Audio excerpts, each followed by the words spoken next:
have Nicola here today. We're very excited to have you as part of the seminar series. For those of you who aren't familiar with Nicola, Nicola Barker is a professor at Liverpool Law School.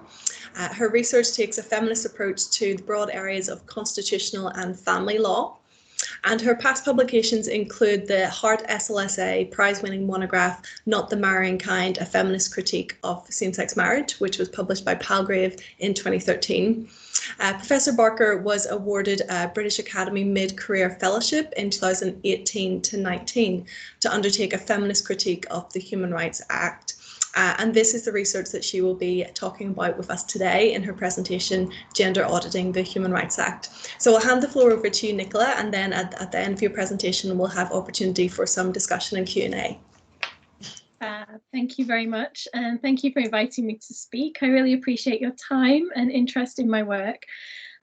So I'm going to start by giving you an overview of the project, and then I'll focus on one aspect that's at the moment the most developed part. It is a work in progress, and that's the public-private divide in the Human Rights Act.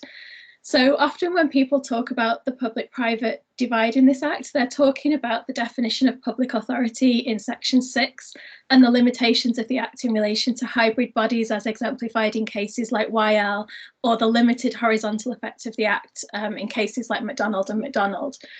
But I'm not going to focus on that today. Instead, I'm going to focus on the usefulness or uselessness of the Human Rights Act in relation to the private family sphere rather than the private marketplace. And to do that, I'm going to draw on an example that should come within the ambit of Article 6, the right to a fair hearing, for the purposes of engaging Article 14. But these rights and the Human Rights Act in general don't seem to have impacted at all, really, to any significant extent on women's access to justice in private family law matters following the legal aid and family justice reforms of 2012 to 2014. So to introduce the project first, we are, of course, in the midst of yet another attempt to reform the Human Rights Act. While it's couched in the seemingly neutral language of an independent review, the terms of reference of the review, as well as the media comments surrounding it of the Justice Minister and the Prime Minister, make it clear that the intention is essentially to weaken the impact of Sections 2, 3 and 4 of the Human Rights Act. My view is that this is misguided for a number of reasons, but the question I'm asking in this research is, if we had a feminist review of the Human Rights Act, what would we find? How has the Act protected women's rights, and what gaps does it leave? Does it undermine women's rights in any way? The Southall Black Sisters and the End Violence Against Women Coalition have both talked about how useful the Human Rights Act has been, describing the Act as an essential tool for women to challenge policing failures with regard to domestic abuse, sexual violence and human trafficking offences. A good example of that, of course, is the successful case brought against the police by some of the victims of John Warboys. But there are many criticisms of using rights discourse to secure progressive social change in general, particularly from feminist perspectives, and the Human Rights Act itself is far from perfect. So to find out about the impact of the Act, I'm undertaking a gender audit of its first 20 years of case law. If I could have the next slide, please.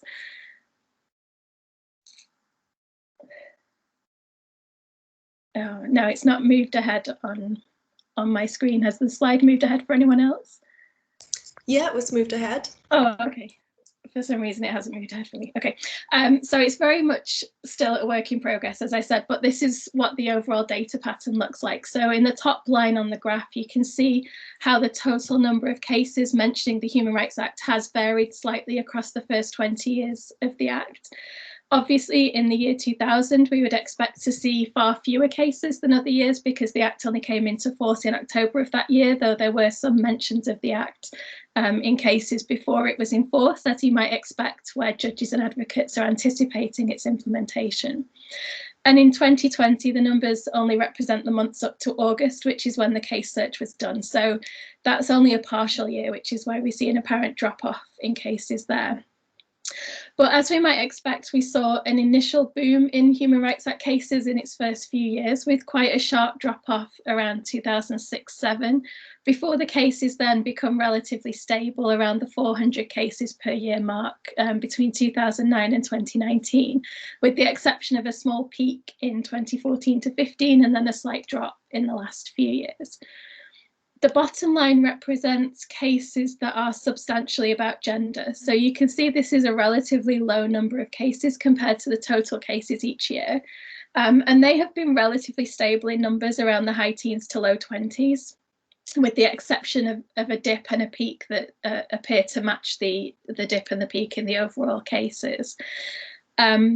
I still have a lot of cases to go through, but what I have started to do is identify some emerging themes that I've been noticing in the cases in terms of the potential limitations or drawbacks of the Act in relation to women's rights. So if we can move on to the next slide, please. So I've put these into these three categories. The first theme is the Human Rights Act being used as a sword for anti-feminist or anti-women's rights activism. So this would include cases like the one brought against Ealing Council in 2018 about the right to protest outside abortion clinics, or the case brought by Christian Concern last year seeking judicial review of the Secretary of State's decision to grant the temporary approval in England of taking abortion pills at home during the pandemic. Both of those attempts were unsuccessful. And that's quite reassuring because we see in the feminist literature, for example, Carol Smart and others writing before the Act was introduced about the potential for the reciprocal nature of rights in general to be marshalled by anti-choice activists and litigants. And Susan Milne's gender audit of the Human Rights Act in 2005 again highlighted the potential of anti-choice groups using the right to life under Article 2 or the right to family life under Article 8 for potential fathers to roll back women's reproductive rights. At the moment, I don't see much evidence of the Human Rights Act being successfully used to attack women's rights in this way, but I still do need to look a bit more closely at these and other cases. The next category is one where there has been more success, with one case in particular standing out as significant. So we saw a raft of cases in the early years of the Act, especially where men were trying to use the Human Rights Act as a shield, where they'd been accused of gender-based violence, most famously, of course, in Crown Against A, in which the Section 3 power of interpretation was used to undermine the statutory protection that had been given to rape victims, excluding sexual history evidence.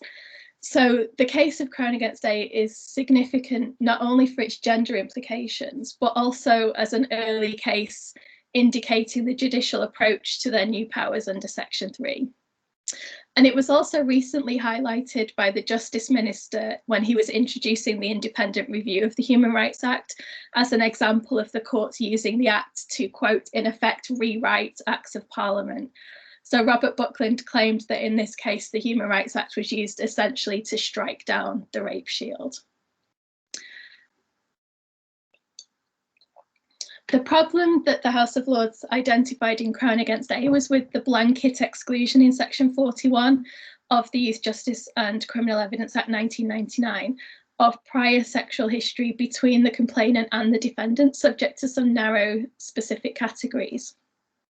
While there were some slight differences between the judgments, the House of Lords unanimously added wording to Section 41 to create an exception where the evidence was necessary for a fair trial under Article 6.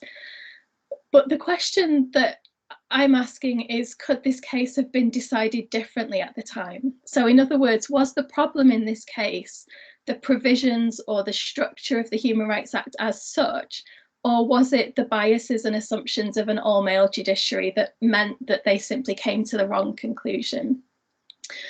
Susan Milne argued in 2005 that this case could have been decided differently. She highlighted the possibility of reaching a different conclusion on the correct balance to be struck between the rights of the defendant and those of the complainant in cases of sexual violence. And she talks about the marital rape exemption cases in Strasbourg against the UK, which recognise that sexual violence is inherently contrary to the spirit of the Convention. So there could have been a different outcome in this case. And Claire McGlynn walked us through what that different judgment could have looked like in her feminist judgment in the case as part of the English Feminist Judgments Project. But whether it was a problem with the Act itself or whether it's simply a wrongly decided case, it's undeniable that this judgment has obviously had a significantly negative impact on rape victims over the last 20 years, most famously perhaps in the Ched Evans case. And recent attempts by MPs to restore the rape shield in something like its original form in Section 41 have so far been unsuccessful. Though, of course, if they'd had the government's support, that bill would have passed, which is partly what makes Mr. Buckland's invocation of this example to justify the Human Rights Act review somewhat disingenuous. So Crown against A is the most famous example of the Human Rights Act being used as a shield in this way, but we see a number of other cases in which men had tried to use the Act to challenge a range of consequences resulting from sexual abuse or violence against women and girls, and usually that was by invoking Article 6. So these cases ranged from doctors and teachers having been struck off by professional bodies for sexual abuse of patients or children, to defendants in criminal cases challenging pre-recorded evidence of vulnerable victims or those who were deceased by the time of the trial. But most of these cases were in fact unsuccessful. And obviously we have to accept that the nature of human rights means that they can and should be invoked by anyone, even the least deserving. So the question is not really about who's tried to invoke the Act in their defence and for what crimes, but who's been successful and why. And I would agree with Milnes and McGlynn and others that the Crown against A case is an example of a case that was wrongly decided, that the convention jurisprudence allowed a different conclusion, and that different conclusion is the one that should have been reached in that case.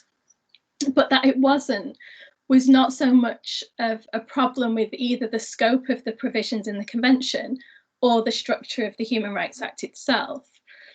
Instead, I would suggest that this case is an example of the dangers of an unrepresentative judiciary having been decided by an all-male bench of the, at the time, all-male House of Lords, whose judgment embodied and perpetuated the very rape myths that the rape shield in Section 41 was designed to overcome. And then the final theme that I've identified is the gaps in the Human Rights Act relating to women's rights. So there are fairly clear gaps in terms of the substantive provisions of the Act. Most notably, perhaps, is the very limited coverage of socioeconomic rights in the Convention, and the difficulties that the approach of the UK courts and Strasbourg to these types of cases has caused to women who've been impacted by the rolling back of the welfare state. So I'm particularly thinking of the bedroom tax and universal credit cases. And the absence of the general prohibition of discrimination in Protocol 12 and the absence of the protection of equality between spouses in Article 5 of Protocol 7 are other obvious examples of gaps.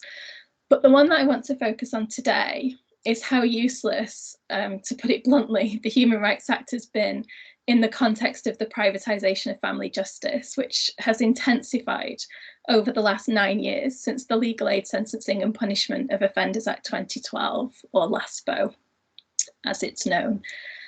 So the next slide, please. So the combined effects of LASPO with the reforms in the Children and Families Act 2014 has been to privatise the family justice system. Together, they pushed family disputes towards private resolution, either directly between the parties or through mediation. Family disputes are now seen as inherently private matters. Access to legal advice is seen as unnecessary in cases involving the ending of a marriage and making arrangements for children. And there's a received wisdom that law and lawyers should be avoided in family disputes. But why is this a problem for women in particular? If we can move on to the next slide. In much of the feminist literature on the public-private divide, there's an explicit acknowledgement that the dividing lines between public and private are blurred and not fixed. For example, Susan Boyd described the public-private divide as an ideological marker that shifts in relation to the role of the state at particular historical moments, in particular contexts, and in relation to particular issues. It's generally used to denote the separation of the state, the market, and the family into different spheres, but in different times and different contexts, each of these can either be public or private. So the state, for example, is not one monolithic body, but rather a set of diverse institutions which can enter into private contracts. And the family, which is assumed by liberals to be quintessentially private, becomes public at specific moments, such as for marriage, divorce, or if child protection measures become necessary. So the boundary between public and private is often, in the words of Susan Boyd, wiggly, slippery, and impossible to draw. Variously described as a fiction, an illusion, and a myth, the idea of separate spheres of public and private is only sustainable if feminist scholarship is ignored. And what the feminist literature on the public-private divide did was to draw upon and expand upon the famous feminist slogan, "The personal is political," to illustrate the ways in which private and public were overlapping and mutually reinforcing concepts. So Catherine McKinnon, for example, suggests that to see the personal as political means to see the private as public. And that's not to suggest that there should be no private sphere. These scholars generally acknowledge the central role that privacy has played in feminist campaigns, such as those for reproductive rights in particular. And there are positive values to privacy, particularly in the context where privacy is one of the many things that women tend to lack within the family. Instead, the critiques focused on the ways in which law fails to intervene to protect women in the domestic sphere on the basis of family privacy. So Catherine O'Donovan has famously described the family as being a unit, a black box into which the law does not purport to peer. What goes on inside the box is not perceived as the law's concern. And it's that understanding of family as private, which she says accounts for the modern legal subordination of women. Now, O'Donovan was writing in 1985, and much has changed in family law since then, obviously. There's been a rejection of the idea that law shouldn't interfere in the family, and changing attitudes to domestic abuse in particular, with many legal tools now available to victims, such as non-molestation orders and occupation orders. But the public and private spheres remain highly gendered, despite initiatives like flexible working and shared parental leave. For example, research by Hee-Jung Chung found that flexible working can reinforce gender roles. Men work longer hours when they're offered flexible working, whereas women tend to increase their care duties. She also found that flexible working led to income premiums for men, but not for women, and that mothers who use flexible working are more likely than their male colleagues to face flexibility stigma. So that's the idea that they're less committed and less productive as a result. So in terms of the public-private divide, caretaking is still very much a private activity, with some accommodations being made to support carers to remain in work, but still with a resulting negative impact on their careers. Neither the divide itself nor the gender division of caretaking labour seem to have been particularly troubled by the initiatives that have been introduced. This, combined with the now significantly reduced access to justice for those without private financial means to pay for legal representation, means that legal avenues that women might have had on divorce to redress this continuing power imbalance, where there is still a gender division of labour within the family, have now been effectively closed. Instead, the emphasis is now on private negotiation between the parties and on women becoming financially self-sufficient as soon as possible after divorce. So the public-private divide is stronger than ever, and it's just as problematic for women. And privatisation within the family has become even more prevalent through the operation of the politics of austerity, which has rolled back not only the welfare state, but also much of the family justice system. So that's resulted in this privatisation of family conflict. Next slide, please. So, as I mentioned earlier, together, the reforms passed in LASPO and the Children and Families Act have virtually eliminated access to legal representation for private family law matters and encouraged private settlements of disputes outside of the court system, with very few protections for potentially vulnerable parties, including victims and survivors of domestic abuse. As Hilary Summerlad has argued, these reforms together represent the re-establishment of the family as a strictly private sphere, with access to family justice reconstituted as a commodity only available to those able to pay. Since women have been predominantly impacted, Summerlad contends that this also represents part of a wider misogynist turn, reversing gender equality gains made over the last 30 years, particularly for working class and BME women. So this clearly comes within the ambit of Article 6. And as it's women who are collectively more likely than men to be disadvantaged by family law reforms, as the quote from Felicity Cagness on the slide illustrates, there should have been concerns at some stage of the process about the potential violations of Articles 6 and 14. When we're talking about cases involving domestic abuse, there could also be violations of Articles 2 and 3 as well. But not only was there apparently no concern about this when the legislation was being passed, in fact, the government claimed that the family justice reforms in 2014 would enhance human rights by reducing, quote, unnecessary delays in the family court system. By excluding many people from it, I'm sure you would achieve that, and refocusing decision-making on the best interest of the child. They suggested that these would strengthen children's rights to effective access to the courts under Article 6 and to family life under Article 8. So the Human Rights Act played a very limited role in challenging the gender inequalities in this privatisation of family conflict. Both acts were given declarations of compatibility by the ministers responsible, and there was little explicit consideration of the Human Rights Act implications, and even less of potentially gendered human rights implications during the parliamentary debates. According to the Ministry of Justice's own equality impact assessment of LASPO, women are more likely to rely on legal aid than men. They said 65% of those who will no longer receive legal aid in family law matters are women. And the Ministry of Justice also recognised a disproportionate impact on BME clients who were slightly more likely to have private family legal aid funding. But there was little recognition of the gender and race equality implications of this in the equality impact assessment. For example, the fact that the withdrawal of legal aid for private family law matters, quote, may have greater impact on women and BME clients was dismissed as an inevitable impact of the composition of the client base for civil legal aid in that category. There was no acknowledgement that this means that women and BME people are, as a result, more likely to have difficulties accessing justice in private family matters. There was no recognition that some abusive men use repeated applications to continue to harass women who, without access to legal advice, may not know how to ask the court for an order preventing further applications.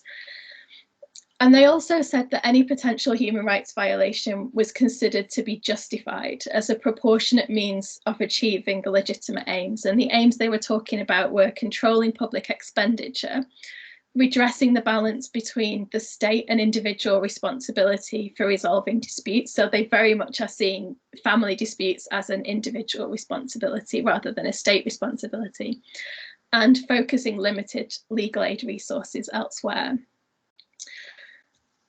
During the parliamentary debates, in the committee hearings on the Children and Families Bill, there was some discussion of domestic abuse cases.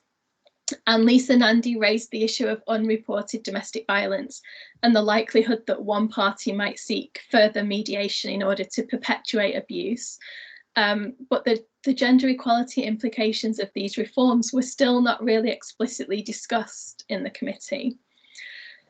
And then Rights of Women, after the legislation was passed, brought a judicial review challenging the requirement to provide evidence of domestic abuse within the last 24 months in order to access legal aid. And they argued that the evidence requirements were too restrictive. They were focused on physical abuse, whereas abuse can include emotional, psychological, and financial abuse as well. And they said victims of financial abuse in particular would not have access to any of the forms of evidence that had been set out. And they were successful, but they were successful on traditional judicial review grounds on the basis that the evidence requirements in the regulations frustrated the statutory purpose, which was to ensure that legal aid is available to domestic abuse victims. But it's very striking that the only mention of the Human Rights Act in the Court of Appeal judgment in that case is a sentence explaining that Rights of Women's claim had initially included alleged breaches of the Act, but that permission had been refused for those grounds by the lower court judge, and no reasons were given for that refusal in the judgment. Given the likely violations of Article 6 and Article 3 in requiring a domestic abuse survivor to litigate in person against their abuser or allow the court system or mediation to be used to continue the abuse, it seems strange that a Human Rights Act challenge was not permitted in that case. Although law reforms are currently underway to prevent an alleged perpetrator from cross-examining a victim as a litigant in person in the family court, that still leaves large gaps in protection for abuse victims in the family justice system that were created by LASPO and the Children and Families Act reforms. And in any event, the Human Rights Act appears to again have played little or no role in bringing about this prohibition on cross-examination. Instead, it appears that lobbying and reports by women's organisations such as Women's Aid and Rights of Women were key, as was the All-Party Parliamentary Group on Domestic Violence led by Jess Phillips and Maria Miller. So it was political lobbying rather than human rights arguments that prompted that particular change. Next slide, please. So it's those who actually perform the caretaking labour within families that continue to be disadvantaged by the current construction of the private family and of family disputes as private matters. Those people are predominantly women, and this issue represents a major threat to women's human rights that has not been sufficiently protected against by the Human Rights Act. The delegalisation, as Alison Diddock describes it, of family justice takes us back to a situation where law has now again been effectively excluded from peering into the black box of family law for all except those with sufficient private wealth to pursue justice without legal aid. Unlike the other examples that I discussed of the Human Rights Act being used as a sword or a shield in cases like Crown against A, this example is, I think, an issue that implicates the structure of the Act itself. And I think that is to do with the public-private divide in the Act. The place at which the public-private divide is drawn in the Human Rights Act makes the public encompassed by the Act so narrow that it evidently did not occur to lawmakers that the gender equality implications of limiting access to justice in a wide range of family law matters, from divorce to child arrangements to the validity of prenuptial agreements, might make these provisions incompatible with the Act. It doesn't appear to have occurred to them that there might be gender equality implications of withdrawing legal aid, encouraging private mediation over access to family courts, or that these implications might matter. In my view, a human rights framework that doesn't force these issues to at least be considered is one that doesn't take gender equality sufficiently seriously. To the extent that the Human Rights Act reinforces the public-private divide, it's problematic for women, both as carers and those cared for, and both within the family and within paid employment. If the Act continues to enforce human rights only in the public sphere and not the private, it will remain of limited use in terms of women's human rights. So if the independent review of the Human Rights Act were to be a feminist review of the Human Rights Act, that's where I think its focus should lie. Thank you. Great, thank you very much, Nicola. So that was a fascinating presentation. I really enjoyed hearing more about the project. I'd just like to open up for any discussions, any questions, comments on Nicola's presentation. If anyone wants to raise their hand, we'll get the discussion started.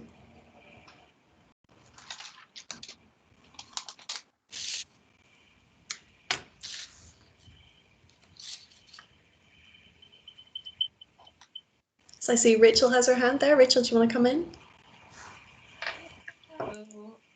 Thank you so much for this, Nicola. It was so interesting. I had two questions. One of them is a bit cheeky because it's not really the focus of your presentation, but I was very struck by it, which was you talking about your reflections on R against A, and this idea that the decision was decided wrongly, which I agree with, but your particular attribution of it being to do with gender on the bench. And I wondered if you had reflected then on the kind of arguments in favour of juryless trials for rape crimes and sexual violence, and how that can sometimes be put forward as the solution to these, rape myth obsessed jurors, when we see these gender dimensions playing out amongst judges as well. And then I guess I had a kind of broader, not very well thought out question about the role of like gender neutral rights protection frameworks to really capture gendered dimensions of harm, and whether it needs to be something like the relative value, I guess, of mainstreaming gender and having specific gender protection frameworks, and whether the Human Rights Act is fit for purpose for these kind of gendered conversations, or whether we need something that's similar, that specifically requires that review. Is this compliant with gender equality rather than just human rights as a protection of gender equality? Thank you. Yeah, thank you very much. Those are two really good questions.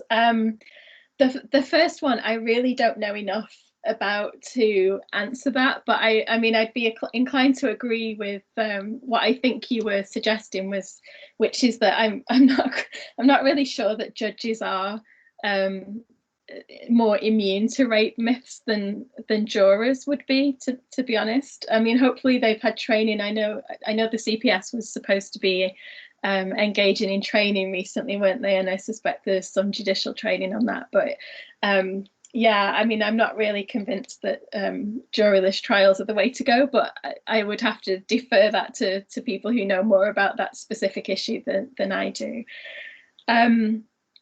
Yeah, I mean, in terms of whether any kind of gender neutral rights regime would be sufficient, or whether it should be a specifically gender-based one, again, I mean, I'd be inclined to say that there should be some kind of positive obligation to consider equality implications, gender equality implications of legislation, rather than just kind of the broad declaration of compatibility.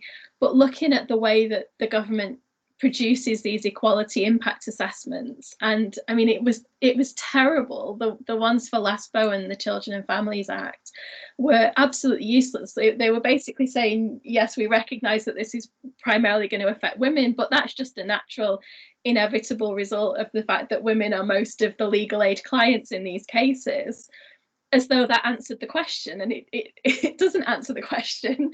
That was the reason the question exists, and they didn't seem to kind of grasp that in the equality impact assessment. It was just kind of like, oh, shrug our shoulders. Well, women are most of the legal aid clients, so that does mean that they're going to be most impacted. Never mind. It didn't really kind of require them to take the next in that analysis. And I think, yeah, something that would kind of require that next step following that analysis would be really helpful. And I mean, I really like Catherine's concept of a right to gender flourishing. For that, I don't want to embarrass you, Catherine. But I think that has kind of real potential to go in that direction. But yeah, it's not something that I've thought through in more detail, I have to say, at this stage. But thank you for the question. Can I ask the briefest of follow-up questions? Yes, go ahead. When you were just talking there about like how much they kind of failed and floundered in attempting to do this analysis, and just connecting with my other question about gender on the bench and things, do you also attribute that in part to who the decision makers and people were in the room, and is this also a kind of gender representation issue? Yeah, I mean, it's difficult because obviously I don't know who was actually in the room, but reading the report, it doesn't feel like there were many women in that room, I have to say. And certainly reading the judgments, I can really tell the difference between the judgments when Lady Hale was on the bench and when she wasn't. And I think with the case of Crown against A, I was just reading that thinking, I really wonder how this judgment would have been different if it had been a few years later after she'd joined the bench, because she seemed to have, I mean, I don't want to like, you know, kind of idolize her or say that she's the answer to kind of all of the problems, but I think that there was a real shift in some of the cases where she did seem to influence the way that some of the other judges maybe kind of thought about the issues. And I remember her talking about that a bit in the Feminist Judgments project when she came to speak to us about 10 years ago when we were doing that project. And she was saying that they kind of have a go round in the room where they kind of all share their initial thoughts. And it just seems to me that having a woman in that room must have had an impact, especially someone, you know, with her kind of background on these issues. So yeah, sorry, that doesn't really answer your question. But yeah, it's a really good point. Thank you so much. Yeah. Thanks, Lauren. Do you want to come in? Thank you, Nicola. I found that really fascinating. Very, like, I feel very angry now, but it's a really important topic, and I'm glad that you're researching it. So my question's related to, you mentioned with review of the Human Rights Act that one of the things that would need to happen to address some of these often gendered harms is sort of a rebalancing of this public-private divide. I wonder if you could just say a bit more about what that would look like. And I guess a related question is, as we go forward in terms of a re-looking at the Human Rights Act, like from your experience, what are sort of the gender red flags? Like, what are the things that we should watch out for going forward, in addition to obviously what you've already addressed? Okay. Sorry, I'm just writing the questions down because I will forget the second part before I've answered the first part. So what would the rebalancing of the public-private divide look like? So the way that I started looking at the public-private divide was looking at the operation of Section 6 and how public authority and the definition of functions of a public nature had been drawn so narrowly in cases like YL. And that had a disproportionately problematic impact for women in those cases. And I think that the conclusion that I'm kind of leaning towards is that the Human Rights Act should just apply to everybody, that it shouldn't be restricted to public authorities, that it should be more like you know, kind of the Sex Discrimination Act, for example, that kind of imposes these duties on everybody. Because one thing we know, I mean, thinking back to the work of people like Hilary Charlesworth on human rights, is that women's human rights are often much more endangered in the private sphere within the family than anywhere else. And so I think if you're going to take those rights seriously, then we should be looking at a kind of general duty to uphold human rights that's not just related to this kind of narrowly defined public sphere. And then in terms of what are the gender red flags, I'm not really sure what you mean. So kind of what I'm looking for in the cases, do you mean? It just means sort of as we hear more about what might come out of the review and what reform might look like what would be the key things to watch out for, I guess, in terms of gender, like in addition to perhaps some of the gaps you already mentioned, like what would we want to see going forward? Yeah, so for me at the moment, the two things that I would like to see are the public authority scrapped and looking at socioeconomic rights, because again, I think that those are the rights that are most important for women, right? So again, it's kind of going back to all this kind of great feminist work on rights in general, where they're talking about, you know, civil and political rights being so male-centric and based on what men are worried is going to happen to them, whereas what women are worried is going to happen to them is much more about kind of the socioeconomic rights, I think. Not to say that women don't also suffer rights violations of civil and political rights. Obviously, I mean, we saw that with the protests a couple of weeks ago in London about the Sarah Everard case and the way that the police responded to that. But I think kind of generally, the issues that women have, not to want to essentialize, but we're talking about economic issues to do with caring responsibilities and things like that. So all of the consequences that flow from those are things that at the moment are not covered at all. So those are the things that for me I would like to see included. Thank you. Anyone else to come in? Pressure when it's a small group. Well, I have a couple of questions myself, Nicola. I'm interested in the graph that you put up and the kind of the fascinating dip and the peaks of human rights and gender equality as well in the course. And I guess this kind of dovetails with the discussion around R&A. I'm wondering if you could say a little bit more about, from your case analysis, what has changed from 2000 in terms of how the courts discuss gender equality and discuss the relationship between human rights to now. Have you noticed any trends, any things they're doing differently? And what does that look like over the 20 years? And I was thinking as well of Lady Hale and the significant impact that she will have had, but I'm sure also the court is affected by changing discourses and how we think about gender and the shift, which is quite profound from 2000 to 2020. And that's my first question. I guess secondly, to pick up on the independent review as well and your suggestions for how the Human Rights Act could positively change in this respect. To what extent do you think that these ideas will be picked up by the independent review? You were quite not optimistic, I guess, at the outset in terms of the remit of that review and what it will do. Do you think that it will incorporate any gender analysis? What are you expecting to come out in that respect?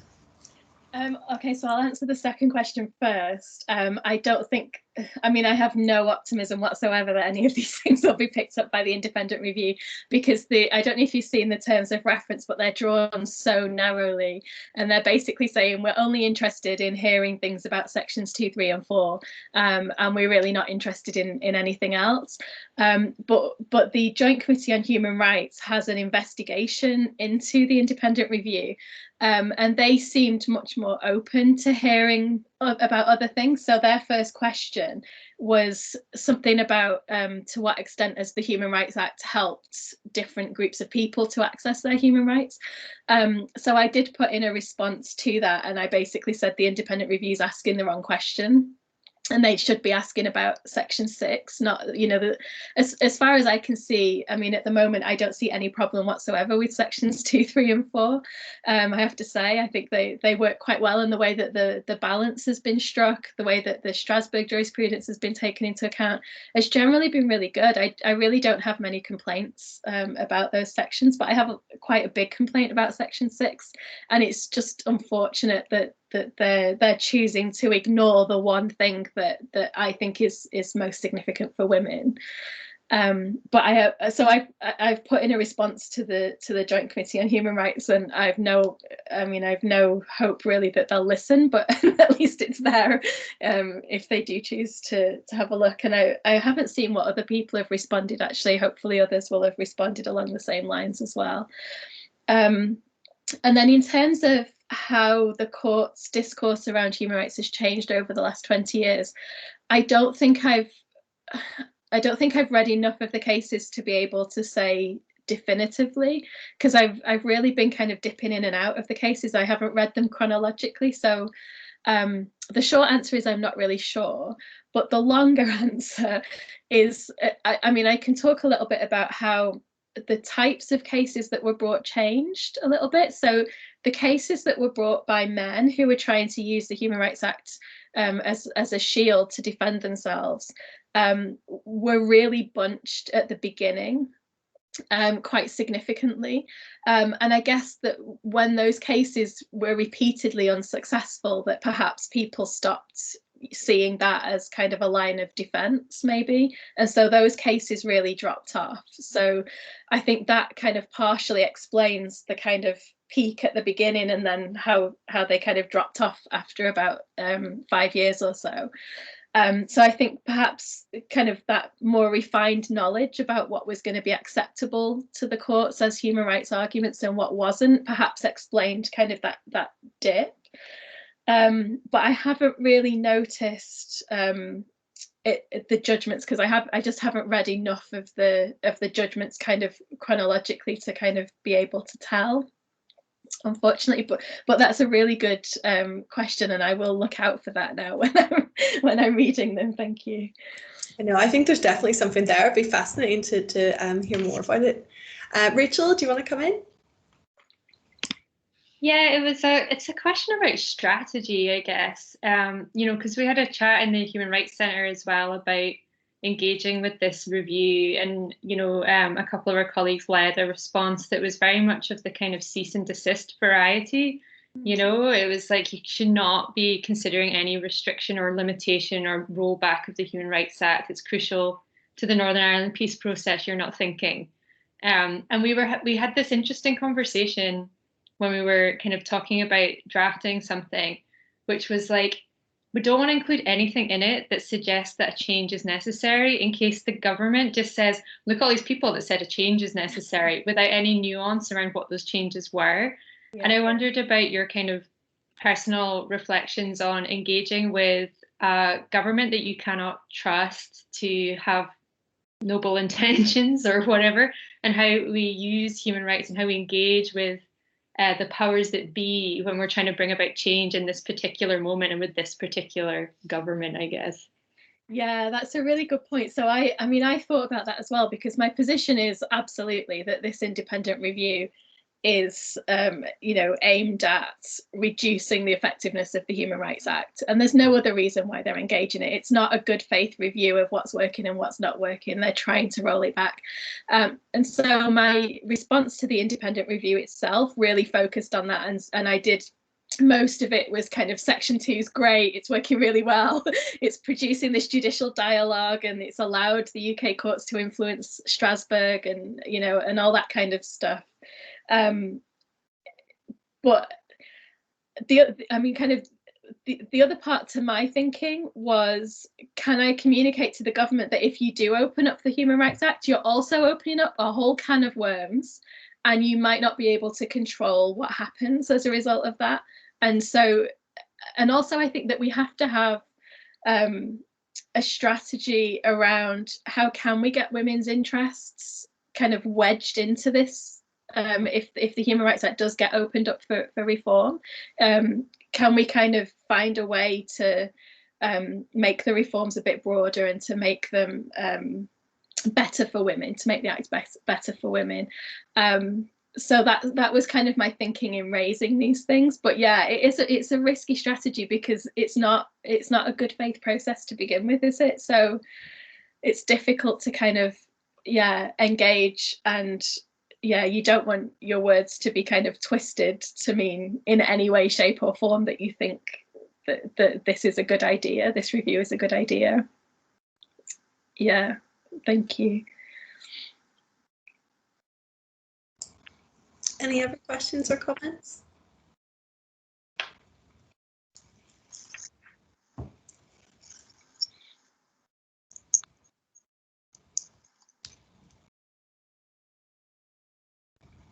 Okay, well, if there's no further comments on the paper, just to say, Nicola, thank you very much. I think the discussion's been really interesting as well, and there's a lot of interconnections with the Human Rights Centre here and works that our colleagues are doing on the Human Rights Act and the review, so it's fascinating to see those threads being woven together.